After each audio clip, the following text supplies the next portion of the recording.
The quaint little gift shop was a hive of activity, its narrow aisles teeming with last-minute shoppers.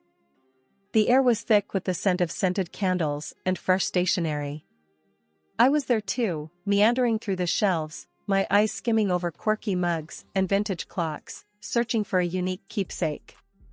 That's when I noticed him, a lone figure amidst the chaos, looking utterly perplexed and out of his element. He was standing in front of the greeting cards, flipping a card open and then snapping it shut, his brows knitted in concentration. A small, peculiar trinket dangled from his other hand. He seemed to be debating with himself, lost in a world of indecision. I couldn't resist.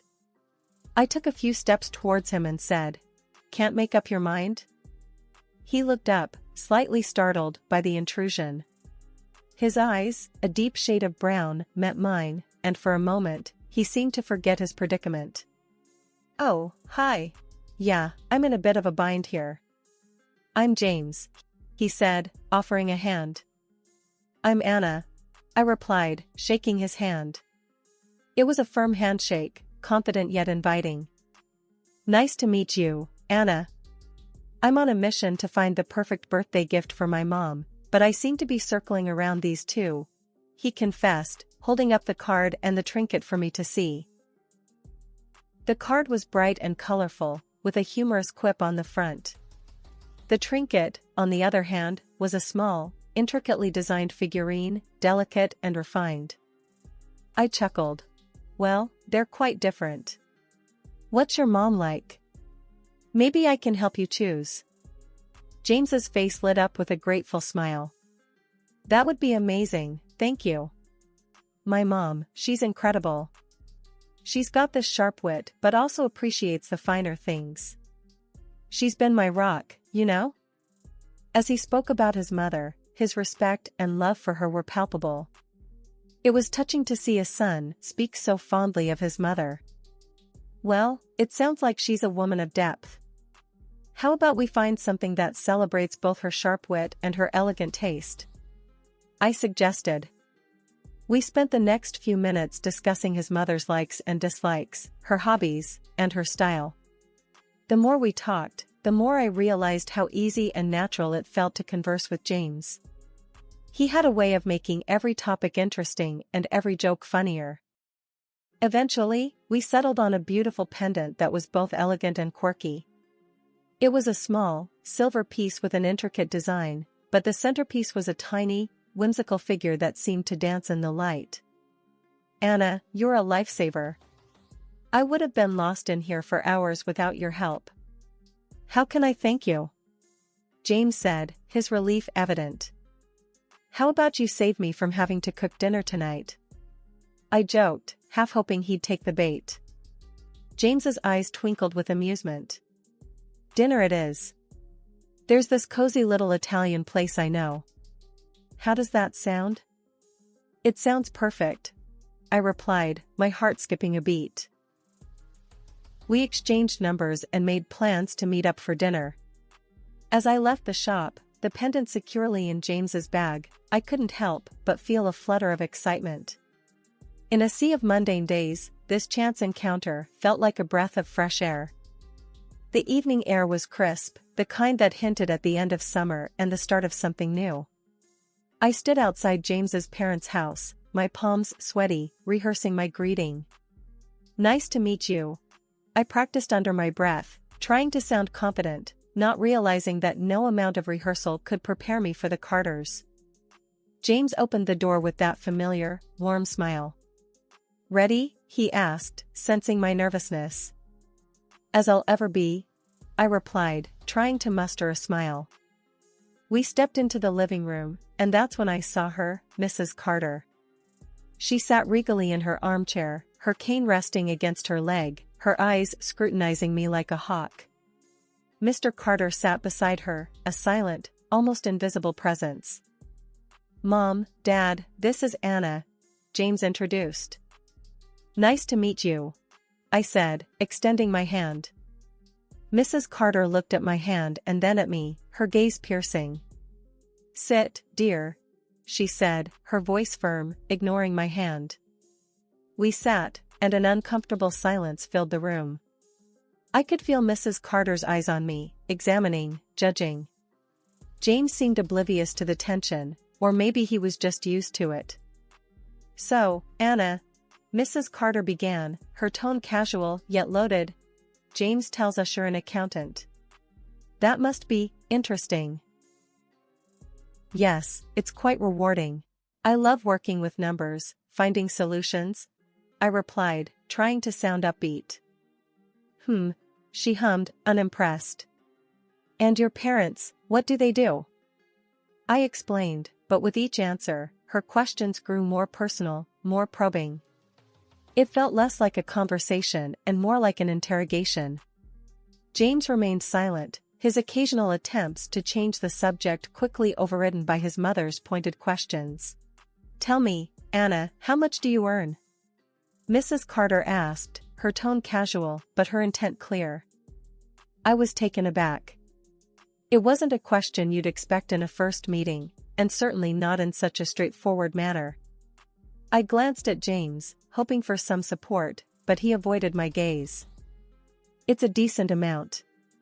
It allows me to live comfortably," I answered vaguely, feeling my cheeks flush. "I see. And this house of yours, you live there alone?" she continued, her curiosity unabashed. "It was my grandmother's.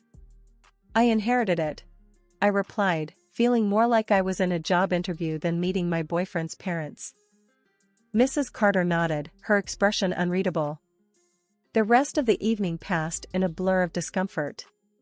Mr. Carter remained silent, his presence almost ghost-like, while Mrs. Carter's questions lingered in the air, sharp and unnerving. As we left, James seemed pleased. "That went well, don't you think?" he said, oblivious to the undercurrents. "Sure," I replied, my voice barely a whisper. As we drove away, the weight of the evening settled on my shoulders. Mrs. Carter's intense scrutiny and pointed questions lingered in my mind, a stark contrast to the warmth and ease I felt with James. James and we were in love, sure, but marriage wasn't on my immediate bingo card. Yet, there we were, standing in my living room, the same one I grew up in, talking about forever. "Anna, I know it's soon, but I feel it, you know?" "Why wait?" James said, his eyes full of that earnestness that first drew me to him. I hesitated, the image of Mrs. Carter's scrutinizing gaze flashing in my mind. "James, your mom, that dinner was intense. Are you sure we're ready for this step?" He took my hands in his, a comforting warmth spreading through me. "Anna, I love you. And yeah, my mom can be a bit much, but don't worry, we'll handle it together. You and me, okay?" His words were a balm, soothing away the doubts. "Okay," I whispered, the word a leap of faith. We decided on a simple ceremony. No grand gestures, no elaborate fanfare, just an intimate gathering of close friends and family. It felt right, true to who we were. But as the day approached, the butterflies in my stomach weren't just from bridal jitters. The wedding was beautiful, a small affair in my backyard. The same trees that witnessed my childhood games now stood witness to my vows. But amidst the joy, there was an undercurrent of tension, an unspoken question hanging in the air: how would the Carters fit into this new picture we were painting? James sensed it, I could tell. As we danced, his hand on my waist, mine on his shoulder, he leaned in. "Don't worry, love. We'll make it work. You, me, and yes, even my parents." I smiled, a mix of hope and apprehension. "Promise?" "Promise," he affirmed, sealing it with a kiss. But promises, I'd learn, are fragile things. The reality hit home when James and I moved into my grandmother's house. It was a quaint place, its walls holding memories of a lifetime. The ramps and low steps, once installed for my grandmother's convenience, now stood as silent testaments to her struggles and strength. "Your grandma had it all figured out, huh?" James remarked one evening, his gaze trailing over the seamless design. "Yeah, she did. She wanted to be independent, no matter what, I said, a hint of pride in my voice. It wasn't long before Mrs. Carter came to visit. Her eyes, sharp and calculating, took in every detail of the house. The way she moved, slowly, deliberately, her cane tapping against the floor, it was like she was marking her territory. "This is a nice place, Anna." "Very accommodating," she commented, her voice laced with something I couldn't quite place. I forced a smile. "Thanks, Mrs. Carter. We like it." But her next words sent a chill down my spine. "It's difficult, you know, living in a place that doesn't understand your needs. I think I'd be better off here." The statement hung in the air, a silent ultimatum. James, ever the peacemaker, tried to navigate the treacherous waters. "Mom, we can discuss this later. Let's not jump into decisions." But the decision, it seemed, was already made. In her mind, Mrs. Carter had found her new abode. And as I looked into James's eyes, searching for the reassurance I so desperately needed, I realized that our swift marriage was about to face its first real test. The day the Carters moved in, the house changed. It wasn't just the extra shoes by the door or the additional toothbrushes in the bathroom. It was like the air itself shifted, dense with the weight of their presence.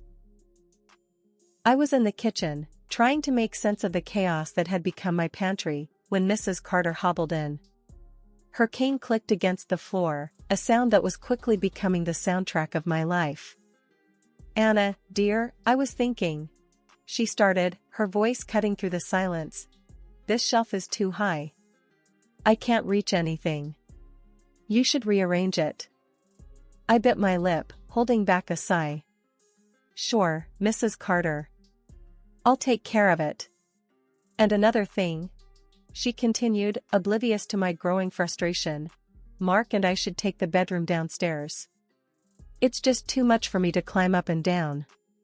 "But that's our bedroom," I protested weakly, the reality of the situation sinking in. She gave me a look, one that said my comfort was secondary. "Well, it's just practical, dear. You're young, you can manage." Before I could respond, Mr. Carter entered, his presence like a shadow, always there, but never quite tangible. "Is everything all right here?" he asked, his voice neutral. "Just discussing some adjustments," Mrs. Carter replied, her tone leaving no room for argument. As they left, I felt a surge of resentment. My home, my sanctuary, was being dismantled, piece by piece, and I was expected to smile and nod. The days that followed were a blur of demands and critiques. Mrs. Carter had an opinion on everything: how the furniture should be arranged, what meals should be cooked, how the house should be cleaned. And every evening, James would come home to a battlefield, his attempts to mediate often ending in heated arguments. "Anna, we need to be understanding. They're adjusting," he'd say, trying to calm the storm. "Adjusting? James, they're not adjusting, they're invading. This is our home, not a hotel for your parents," I'd retort, my patience wearing thin. But the breaking point came one evening, over dinner. Mrs. Carter had made some offhand comment about the meal, how it wasn't to her liking. Something inside me snapped. "Mrs. Carter, I understand you're used to things a certain way, but this is my home too. I'm doing my best here," I said, my voice trembling with suppressed anger. She looked at me, her eyes cold and unyielding. "Your best isn't good enough, dear. Maybe if you spent less time at that job of yours and more time here, things would be different." I looked at James, desperate for support, but he remained silent, his gaze fixed on his plate. In that moment, I realized the gravity of the situation. I was an outsider in my own home, my life hijacked by the unwelcome presence of the Carters. The tension in the house was like a thick fog, impossible to ignore. Every morning, I woke up to the same routine: prepare breakfast for 4, rush to work, then come back to a list of complaints and demands. It was like living with a ticking bomb, never knowing when the next explosion would be.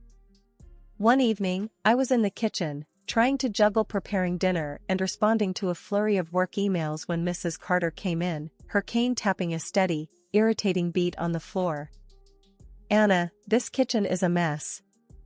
And what's for dinner? I hope it's not that bland chicken dish you made last week," she said, her voice dripping with disdain.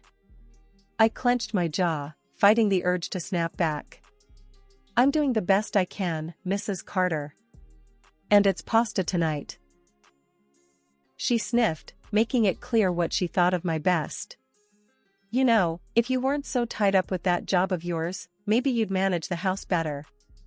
That was it. The final straw. I turned to face her, my hands trembling with frustration. "Mrs. Carter, I'm working this job to support us. And I'm also trying to manage the house. I'm only one person. I can't do everything." Her eyes narrowed. "Well, maybe you should consider working from home then. That way, you can keep an eye on the house and still do your job." I was flabbergasted. Work from home? Just so I could clean up after them and cook on demand? The thought was suffocating. "James and I have been talking, and we think it's the best solution," she continued, as if reading from a script. I felt a surge of anger. "You've been talking? And what about me? Don't I get a say in this?" Just then, James walked in, and I turned to him, hoping for some support. "James, please tell me you don't agree with this." He looked uncomfortable, caught between his mother and his wife. "Anna, it's just... Mom has a point. It would make things easier." "Easier? For whom? Certainly not for me." I felt like I was drowning, and the people who were supposed to throw me a lifeline were instead pushing me further under. "James, this is not about making things easier. It's about respect and boundaries. Your parents moved into my house, and now they're trying to dictate how I live and work. This is not okay," I said, my voice rising with every word. Mrs. Carter interjected, her tone patronizing. "Anna, dear, we're family now. We should be helping each other, not arguing over trivial things." Trivial things? My job, my independence, my sanity, were these trivial things? I looked at James, searching his eyes for the man I married, the man who promised to stand by me. But all I saw was indecision, a man torn between his wife and his mother. Under the relentless pressure from Mrs. Carter and the passive compliance of James, I found myself boxed into a corner with no escape. The air in the house was thick with my silent acquiescence as I reluctantly agreed to work from home. Each day melted into the next, a monotonous blend of keystrokes, cooking, and cleaning, all under the watchful, often disapproving, gaze of Mrs. Carter. James, for his part, seemed blind to the imbalance, content to let the scales tip ever in favor of his parents. Then came that fateful evening, the one where the weight of my silence became too heavy to bear. We were gathered around the dinner table, the air heavy with the scent of the meal I had spent hours preparing. Mrs. Carter was mid-complaint about the seasoning of the chicken when I finally found my voice.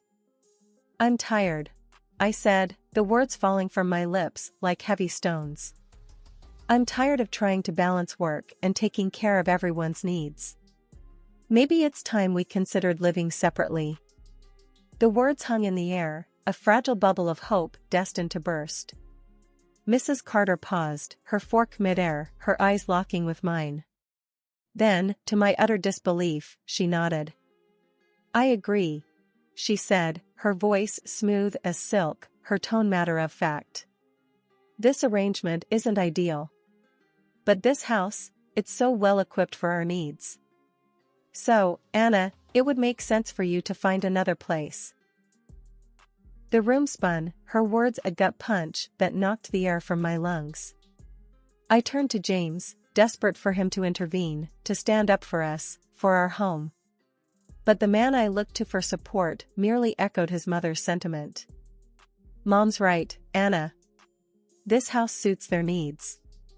You can leave here if you like," he said, his words slicing through the last tether of my restraint. His words, so casually delivered, were the culmination of 1,000 tiny betrayals. The man I loved, the man I had built a life with, was offering up my sanctuary, my grandmother's legacy, on a silver platter to appease his parents. Without a word, I pushed my chair back and stood up. The legs of the chair scraped against the floor, the sound sharp and final. I could feel their eyes on me, wide with surprise, as I pulled out my phone and dialed the number I had looked up just moments ago, my fingers steady, my resolve unwavering. The room was silent except for the muffled voice on the other end of the phone. "Yes, I need to schedule a move," I said, my voice clear and loud enough for everyone to hear. A look of triumph flickered across Mrs. Carter's face, a smug smile curling her lips as she mistook my actions. She thought I was conceding, retreating from my own home. But the reality of my words hadn't hit her yet. I turned to face her, my eyes locking with hers. "Mrs. Carter, you seem to be misunderstanding the situation. The movers aren't for me. They're for you, your husband, and James. You have until the end of the day to pack your things and leave my house." The silence that followed was profound, the words hanging in the air like a verdict. Mrs. Carter's face drained of color, her triumphant smile faltering, transforming into a mask of disbelief and shock. But this is our home now. You can't just throw us out," she stammered, her voice trembling with a mix of outrage and fear. "This was never your home. You imposed yourselves, and your son allowed it. But I'm reclaiming what's rightfully mine," I replied, my voice unwavering. James was on his feet now, his face a mixture of confusion and desperation. "Anna, please, let's talk about this. You don't need to do this. We're a family." The word family hit me like a slap in the face. This was not how family treated each other. This was not how love manifested. "James, a family respects each other. A family supports each other. What happened here was manipulation and disrespect. I'll have the divorce papers sent to you tomorrow," I said, the finality of my words sealing the fate of our marriage. Mrs. Carter started to cry, her sobs a cacophony of disbelief and loss. James tried to plead, his words a jumbled mess of apologies and promises. But it was too late. The decision had been made, the line drawn. The day after the movers had cleared out the last of the Carters' belongings, I stood in the middle of my living room. The sun streamed through the windows, its light touching every corner, every surface, as if to cleanse the space of the heavy shadows of the past months. The house was quiet, a stark contrast to the constant noise and tension that had become my daily reality. I wandered from room to room, each step feeling lighter than the last. The house was mine again, my sanctuary, my refuge. I could breathe, truly breathe, without the weight of their expectations suffocating me. It was in this moment of solitude that the doorbell rang, a gentle chime that seemed too loud in the quiet of the house. I opened the door to find my friend Sarah standing there, a warm smile on her face and a casserole dish in her hands. "Heard you might need some company and comfort food," she said, stepping inside. We made our way to the kitchen, the aroma of the casserole filling the space, a scent of normalcy, of home. As we sat down at the table, Sarah reached for my hand, her touch grounding. "So, what now?" she asked, her voice soft but curious. I took a deep breath, the future a blank canvas before me. "Now, I start over. I rebuild, on my terms. It's daunting, sure, but also liberating." Sarah nodded, her eyes reflecting understanding and support. "You know, sometimes the best beginnings come from the hardest endings. You've got this, Anna. You're stronger than you think." Her words resonated, a gentle reminder of the resilience that had carried me through the storm. "I guess it's time to find out what I'm really made of," I said, a tentative smile on my lips. The conversation flowed, the comfort of old friendship wrapping around me like a warm blanket. We talked about everything and nothing, the laughter and chatter a balm to my weary soul. And as the sun dipped below the horizon, painting the sky in hues of orange and pink, I realized that this was more than just a new beginning. It was a chance to rediscover myself, to redefine my boundaries, to live my life unapologetically.